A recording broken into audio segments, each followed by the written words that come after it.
Bom, está claro para nós que este tribunal é para o julgamento das obras dos crentes, não tem nada a ver com salvação. Então, para que a gente possa ter uma compreensão um pouco melhor, eu quero ler com você Mateus capítulo de número 25, a partir do versículo de número 14. Diz assim: porque isto é também como um homem que, partindo para fora da terra, chamou os seus servos e entregou-lhes os seus bens, ou seja, o dinheiro. Jesus nos deu o que ele tinha. Verso 15: e a um deu 5 talentos, e a outro 2, e a outro 1, a cada um segundo a sua capacidade. E ausentou-se logo para longe, ou seja, Jesus foi para o céu. Verso 16: e, tendo ele partido, o que recebera 5 talentos, negociou com eles e granjeou outros 5 talentos. Da mesma sorte, o que recebera 2 talentos, granjeou também outros 2 talentos. Verso de número 18: mas o que recebera 1, foi e cavou na terra e escondeu o dinheiro do seu senhor. 19: e muito tempo depois, veio o senhor daqueles servos e fez conta com eles. Ou seja, no tribunal de Cristo vai acontecer a prestação de contas. O que vai ser tomado em conta é o que eles fizeram. Cada um vai ter que dar conta dos talentos que o Senhor entregou nas suas mãos. Olha o que diz o verso 20. Então aproximou-se o que recebera 5 talentos, e trouxe-lhe outros 5 talentos, dizendo: Senhor, entregaste-me 5 talentos, eis aqui outros 5 talentos que granjeei com eles. Verso 21, e o seu senhor lhe disse: bem está, servo, bom e fiel, sobre o pouco foste fiel, sobre o muito te colocarei. Entra no gozo do teu Senhor, vem reinar. Olha que coisa poderosa. O que ele fez com os talentos, o talento que o Senhor deu para ele, serviu para que o Senhor o convidasse para entrar num ambiente de alegria, para vir reinar. Verso 22, e chegando também o que tinha recebido 2 talentos, disse: Senhor, entregaste-me 2 talentos, eis que com eles granjeei outros 2 talentos. Disse-lhe o seu senhor: bem está, servo bom e fiel, sobre o pouco foste fiel, sobre o muito te colocarei. Olha aí, entra no gozo do teu Senhor, vem para a alegria do teu Senhor. Fez o que tinha que fazer. E o que ele fez? A vontade de Deus. Ou seja, já que você fez a vontade do meu Pai, usou os talentos para multiplicar, entra no gozo do teu Senhor, vem reinar comigo. Verso 24, mas chegando também o que recebera 1 talento, disse: Senhor, eu conhecia-te, que és um homem duro, que ceifas onde não semeastes, e ajunta onde não espalhastes. E atemorizado, escondi na terra o teu talento. Aqui tens o que é teu. O que Jesus deu para ele, ele não perdeu. Por quê? Porque não é ele que guarda. Todos receberam alguma coisa de Deus. Se você recebeu alguma coisa do Senhor, você tem que multiplicar. Não, Maxwell, eu não recebi nada do Senhor. Nem que seja salvação, você recebeu. Se você recebeu salvação, no mínimo você tem que multiplicar salvação. O problema deste servo é que ele pensou que o seu Senhor era mau. Quantas pessoas não têm vivido os seus dias com essa imagem de Jesus, pensando que ele é um Senhor mau, pensando que ele é um Senhor vingativo, que Ele é um Senhor assassino.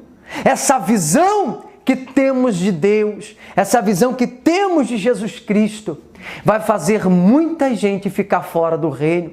Porque quando temos essa visão que o nosso Senhor Jesus, Ele é mau, então nós não conseguimos segui-lo. Quantas pessoas têm abandonado a fé? Quantas pessoas deixaram de caminhar na fé?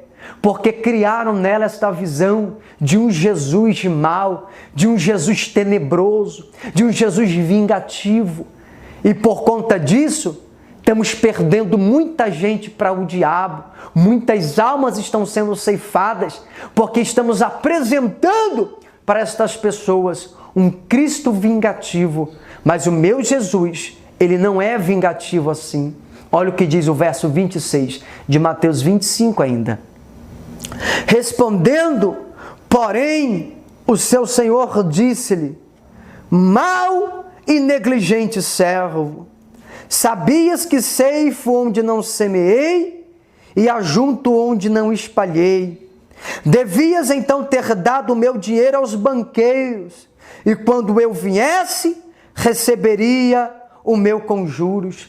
Esse texto ele é tão poderoso. Quantas vezes você tem se colocado numa posição de vítima, dizendo: não sei pregar, não sei cantar, eu não sei fazer missão, não sei falar. Olha o que ele está dizendo: eu lhe dei dinheiro, eu lhe dei condições.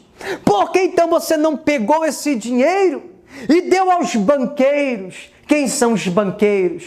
Os banqueiros são os ministros de Deus.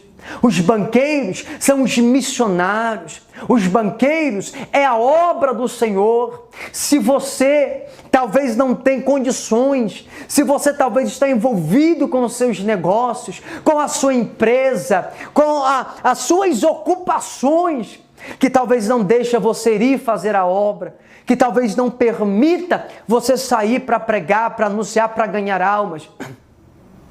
Então invista, pega o seu dinheiro, invista em pregadores, invista em missionários, invista em missões, invista na obra. Aí você vive cheio de desculpa: eu não vou devolver dízimo, eu não vou entregar dízimo para pastor, eu não vou dar dinheiro para a igreja, eu não vou dar dinheiro para pastor. Aí sabe o que acontece? Você não investe no reino, porque você tem uma visão totalmente errada. Aí você gasta todo o dinheiro e não colocou no reino. Aí quando o Senhor Jesus voltar e te levar diante do tribunal para poder prestar conta com você, por causa dessas desculpas que você deu, você não vai poder reinar. O Senhor está dizendo: se você me conhecia, se você sabia que eu ceifo onde não semeei, deverias ter pego esse dinheiro, ter investido em banqueiros, porque quando eu voltasse, eu receberia o meu dinheiro com juros.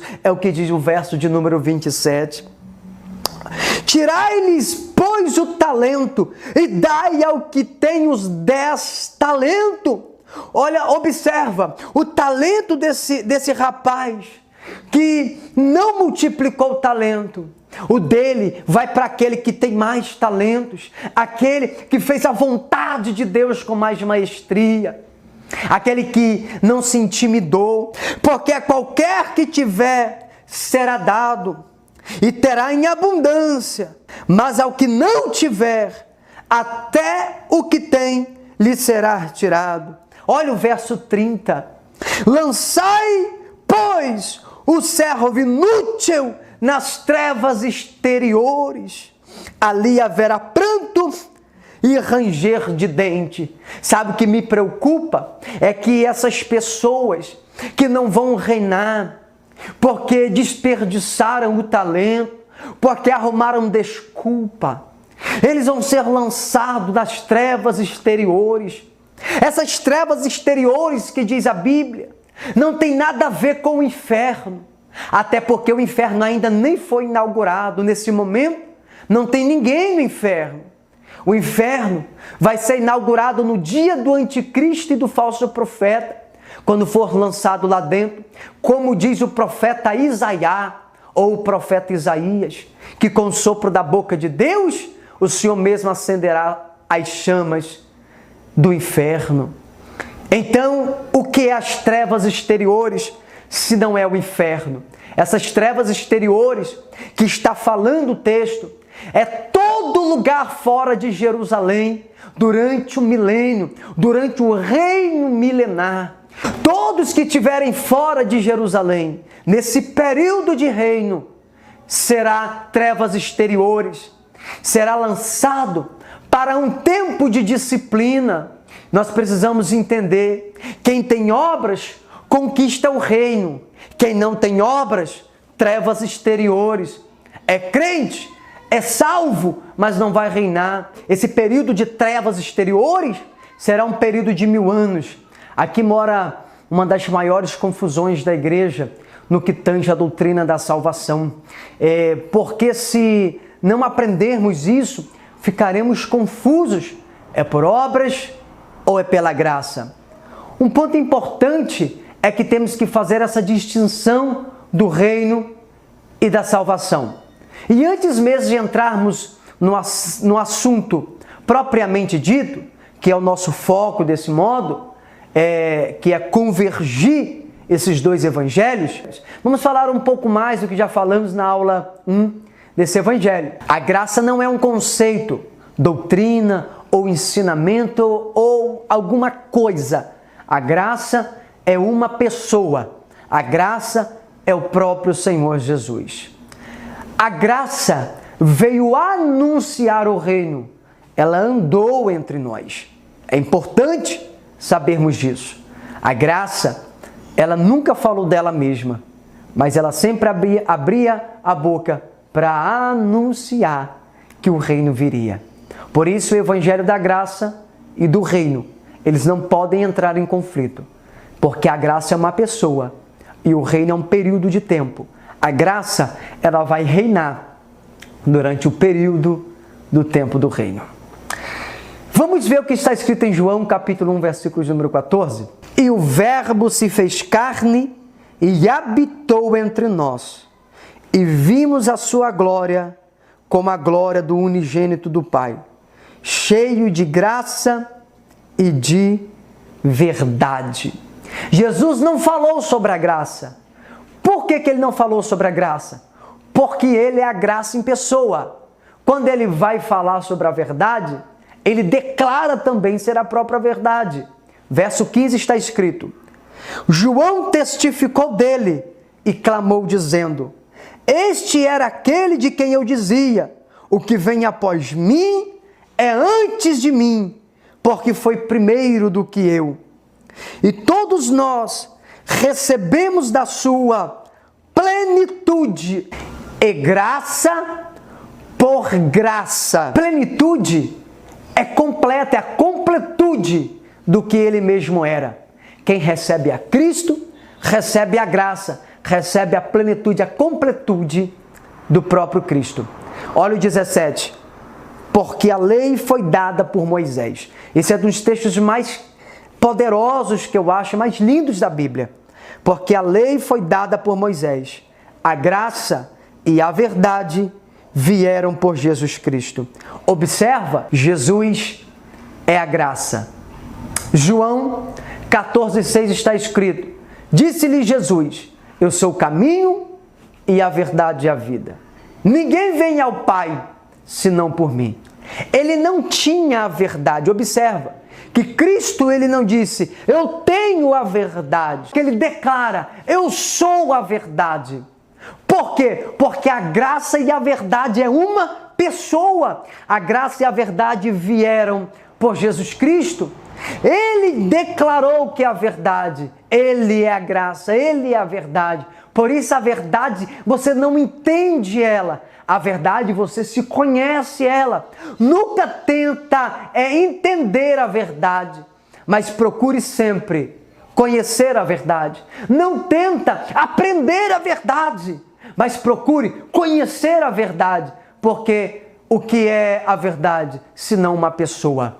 João 8,32 está escrito: e conhecereis a verdade, e a verdade vos libertará. Porque tem muita gente que não é liberta, está na presença de Deus, mas não é liberta, porque elas estão tentando aprender a verdade. E a verdade não é um conceito que se aprende, a verdade é uma pessoa que se conhece. Eu não aprendo a verdade, eu conheço a verdade, porque pessoa não se aprende, pessoa se conhece. Então, quando eu conheço a verdade, automaticamente ela me liberta. Vamos ver o que está escrito em Tito, capítulo de número 2, versículo de número 11. Porque a graça salvadora de Deus se há manifestado a todos os homens. Quem foi que se manifestou entre nós? Fala para mim aí, meu aluno poderoso e inteligente. Cristo foi quem se manifestou entre nós, você está certinho. A graça não é uma força, a graça andou entre nós, ela veio à terra, andou entre nós, é Jesus Cristo. Então a graça veio, a graça andou entre nós, ela anunciou o reino, porque a graça é uma pessoa e o reino é um período de tempo. A graça veio anunciar que o reino está próximo. Você pode perceber que sempre que Jesus ia anunciar, ele não dizia: ei, se arrependam, porque é chegado a graça. Não, ele sempre dizia: arrependei-vos, porque está próximo o reino de Deus, porque está próximo o reino dos céus. Eu vivo na graça porque eu vivo em Cristo, e a graça veio anunciar esse período de tempo chamado reino. Vamos ver o que está escrito em Mateus, capítulo de número 4, versículo de número 12. Jesus, porém, ouvindo que João estava preso, voltou para a Galileia. Jesus ouviu que João estava preso, então Jesus volta para a Galileia. Desde então começou Jesus a pregar e a dizer, verso 17, aqui ainda em Mateus 4,17: arrependei-vos, porque está próximo o reino dos céus. Jesus é a graça que veio anunciar a chegada do reino dos céus. Jesus pregava o reino, Jesus não pregava sobre a graça, porque ele era a própria graça. Você está conseguindo entender? Ele não falava dele mesmo, ele anunciava o reino. A graça veio anunciar o governo.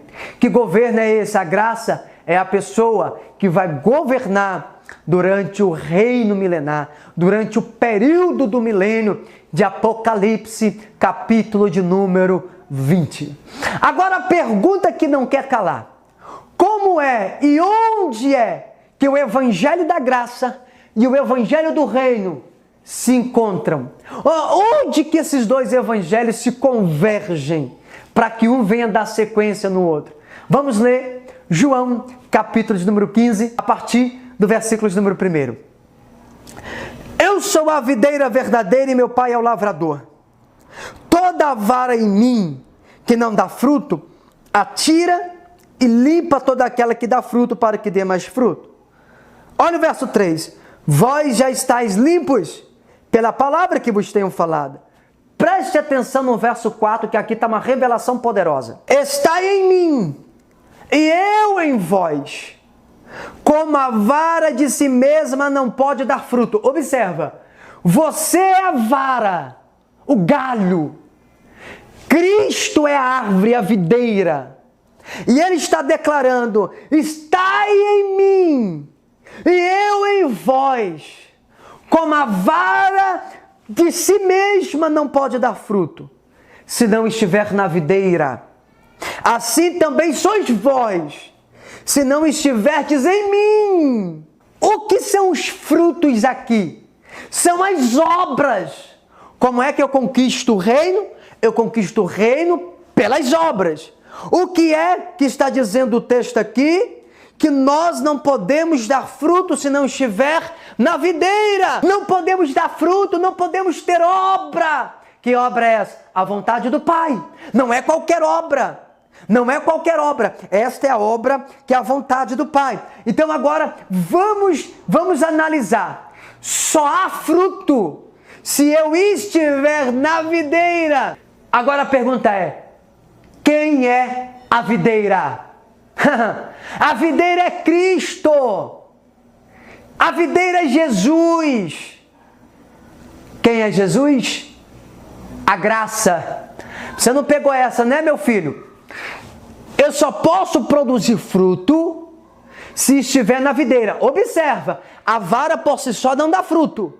Para ela produzir fruto tem que estar na videira. Quem é a videira? É Cristo. Quem é Cristo? A graça. Então só há fruto se eu estiver na graça. Por quê? Porque de mim mesmo eu não posso dar fruto. Então o verdadeiro fruto, ele só vem se eu estiver em Cristo. Cristo é a videira é Cristo, Cristo é a graça. Lembrando que não é qualquer obra, lembrando que não é qualquer fruto, é a obra segundo a vontade do Pai. Esse fruto tem que ser segundo a vontade do Pai. Quem é o Pai? O lavrador. O problema é que tem muita gente tentando conquistar o reino na força do seu braço. E, irmão, deixa eu dizer para você, se você tentar e se esforçar, continuar tentando conquistar obra, fazer obra, produzir fruto com a força do seu braço, você não vai conseguir. Se você ficar tentando conquistar o reino na força do seu braço, você não vai conquistar. Por quê? Porque a vara de si mesmo não pode dar fruto. Enquanto você ficar tentando conquistar pela força do seu braço, você não consegue, porque somos a vara, e a vara por si só não produz fruto. Ah, Maxwell, mas eu conheço fulano de tal, tem um fruto, mas esse fruto não é aceito. Ele vai queimar. Por quê? Lembra do que falamos? Toda obra, todo fruto, ele vai ser provado pelo fogo. E se o fruto não vier da videira, se o fruto não vier de Cristo, o Pai não aceita. Verso de número 5. Eu sou a videira, vós as varas. Quem está em mim e eu nele, esse dá muito fruto. Então, para que a gente venha dar muito fruto, temos que estar em Cristo. Aleluia! Porque sem mim nada podeis fazer. Jesus é a videira. Nós somos as varas, os frutos são as obras. Então só frutifica quem está na graça. Lembrando que a graça é um favor imerecido, eu não mereço. Mas o acesso à graça é mediante a fé. Como eu dou frutos? Eu só dou fruto se eu estiver na graça. Como é que eu estou na graça? Pela fé. Então como é que eu acesso a graça? Pela fé. Porque o fruto é a consequência de estar na graça. Como é que eu dou fruto? Como eu produzo fruto? Estando na graça. Só estando na graça. Como é que eu estou na graça? Mediante a fé. Então, é a fé que é a porta de entrada para a graça. Porque o fruto nada mais é do que a consequência de estar na graça. Observe, eu preciso das obras para reinar. Eu preciso dos frutos para reinar. E como produzir essas obras? Como produzir esse fruto? Permanecendo na videira. Quem é a videira? Cristo. É Cristo, a graça. Então, se eu preciso das obras para me reinar, como é que eu vou produzir as obras, esses frutos? Estando na graça. Porque quem está na graça produz muito fruto. Então, pare de trabalhar para Deus e comece a trabalhar com Deus. Há uma diferença muito grande de quem trabalha para Deus e de quem trabalha com Deus. Quem trabalha para Deus, talvez o Senhor nem o conheça. Mas quem trabalha com Deus pode ter certeza que Ele conhece e conhece muito bem. Todo fruto que conta para o reino não nasce em mim, ele nasce na videira. Eu sou apenas o galho aonde o fruto vai aparecer. Eu vou repetir. Todo fruto que conta para o reino, ele não nasce em mim, ele nasce na videira. Então eu sou apenas o galho aonde o fruto vai aparecer. Que fruto? Os frutos que vai me levar a conquistar o reino. E como produzir as boas obras? Estando ligados na videira, estando na graça, que é Jesus Cristo. Jesus é a própria graça. Logo, só vai reinar quem estiver na graça. Quem ainda vive na lei já está fora do reino, porque é uma vara tentando produzir fruto sozinho. E observa, quem está na lei é uma vara tentando produzir fruto sozinho. Então quem vive na lei já perdeu o reino. Quem vive na lei já não vai reinar, porque é um galho tentando produzir fruto sozinho. E olha o que está escrito, porque sem mim nada podeis fazer.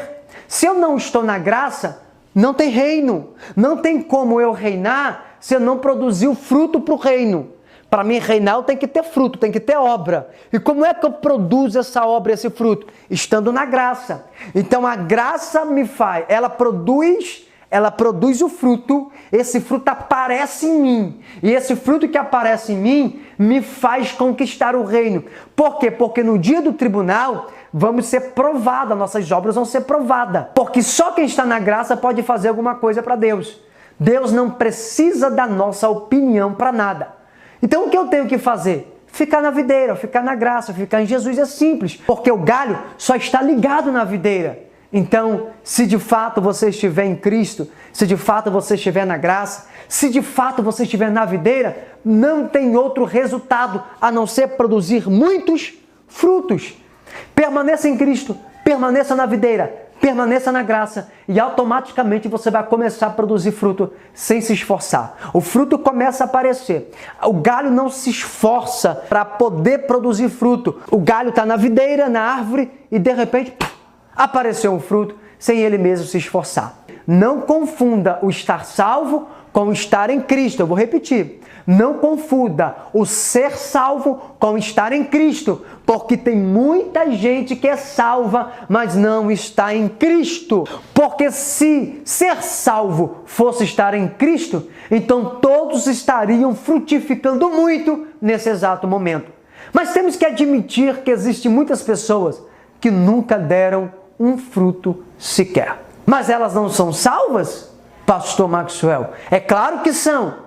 O fato dela não estar produzindo fruto não significa que ela não é salva, porque são salvos pela graça, mas não estão na graça. Muita gente é salva pela graça, mas elas não estão na graça, porque para estar na graça é pela fé. E o reino é conquistado por frutos, por obras. Eu só posso produzir se eu estiver na videira. Eu só posso produzir se eu estiver na graça. Por isso, vamos ver pessoas se esforçando demais e não produzindo nada. E eles acabam desistindo no meio do caminho porque eles querem produzir sozinho. E quem quer produzir sozinho nunca vai conseguir. Quem quer produzir sozinho vai acabar se decepcionando. Quem querer produzir sozinho vai ficar frustrado. Por que vai ficar frustrado? Por que vai se decepcionar? Porque a vara por si só, ela não pode produzir. Para que você venha produzir frutos dignos de aceitação no reino, você precisa estar na videira, você precisa estar em Cristo, você precisa estar na graça. Muitos são salvos pela graça, mas eles não estão na graça. Porque quem estão na graça, eles produzem frutos dignos de aceitação para o reino. Então entenda uma coisa, se hoje você está aqui fazendo parte da nossa escola online, Escola O Reino da Graça, você precisa entender que você está sendo desconstruído de uma religiosidade que vem colocando algo na sua cabeça há muitos anos, para que você venha começar a produzir frutos dignos de aceitação, frutos dignos que quando passar pelo fogo, eles não vão queimar, muitos frutos vão queimar. Quem produz fruto por si só, quem produz fruto sozinho, não vai ser aceito para o reino. O fruto que é digno de aceitação para o reino tem que ser fruto produzido na graça. Se você não produziu na graça, esquece. Se você não produziu fruto na videira, se você não produziu fruto vindo de Cristo, infelizmente, esse fruto vai se queimar. Deus te abençoe e até a nossa próxima aula sobre o Evangelho da Graça e o Evangelho do Reino. Até lá!